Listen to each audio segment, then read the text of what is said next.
In 2012, archaeologists digging underneath a mundane city car park in Leicester uncovered a skeleton. The skull had been violently cleaved open by multiple heavy blows. DNA testing confirmed this was King Richard III, the last king of England to die in battle. The moment those fatal strikes landed in 1485, a 30-year civil war, known as the Wars of the Roses, came to an immediate halt. Medieval dynastic conflicts followed a brutal logic. You can lose the ground in the skirmish, but you win the war the second you kill the rival claimant. If the leader falls, the entire cause collapses instantly. Understanding that single lethal loophole explains how a total outsider with almost no military experience managed to execute a targeted strike and take the English crown in a single afternoon. Richard III began the day with every conventional advantage. He was an astute, battle-hardened tactician who had spent years securing the throne for the York extraction through a string of successful field victories. But his political foundation was crumbling. To secure his title, Richard had locked his young nephews in the Tower of London, where they quietly disappeared. This suspected murder alienated his core allies, leaving the king to rely on a hierarchy held together by fear. That atmosphere of betrayal invited a challenge from Henry Tudor.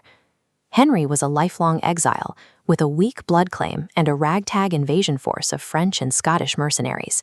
Yet he represented the only viable alternative to Richard's rule. Richard's massive English army only functioned if the nobility followed his lead. By the time he reached the battlefield, he was marching into a test of loyalty that his reputation for ruthlessness couldn't pass. The deployment favored the king. Richard's 10,000 men held in Embion Hill, looking down at Henry's 5,000 rebels. But there's an anomaly. A third, uncommitted army, led by the Stanleys, waits on a ridge, watching to see who survives. Richard was well aware of the Stanleys' reputation for switching sides. To ensure their compliance, he held William Stanley's son, Lord Strange, as a hostage, threatening to execute the boy the moment the family turned against him. The fractures in the king's command became visible almost immediately.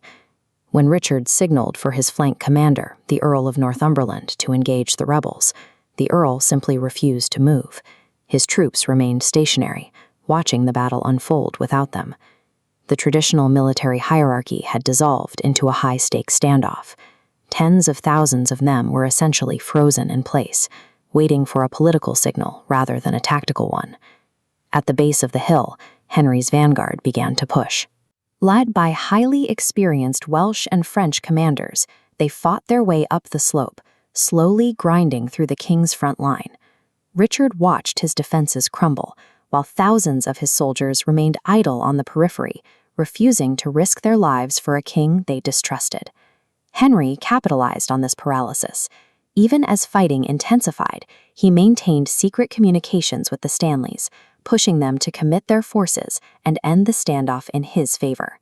Richard's command structure was actively collapsing around him. Isolated on his own hill, the king realized his only hope for survival was a single, desperate gamble to end the war himself.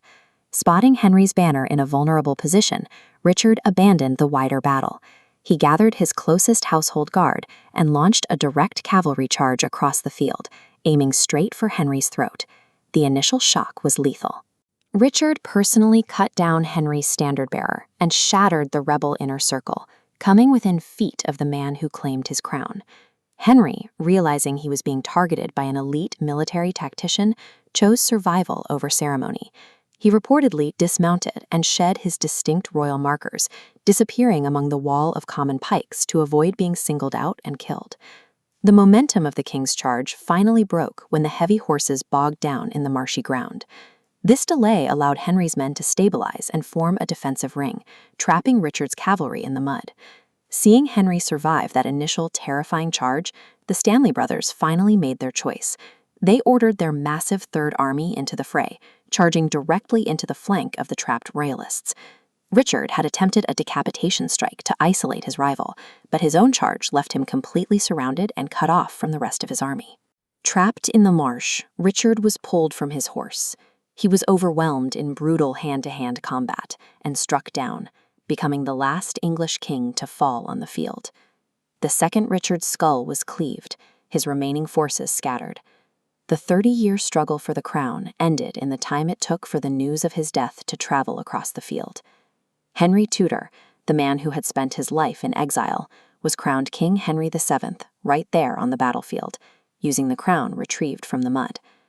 In a kingdom fractured by fear, power had shifted. Henry Tudor leveraged his opponent's crumbling command, surviving long enough for Richard's own allies to turn and deliver the final blow.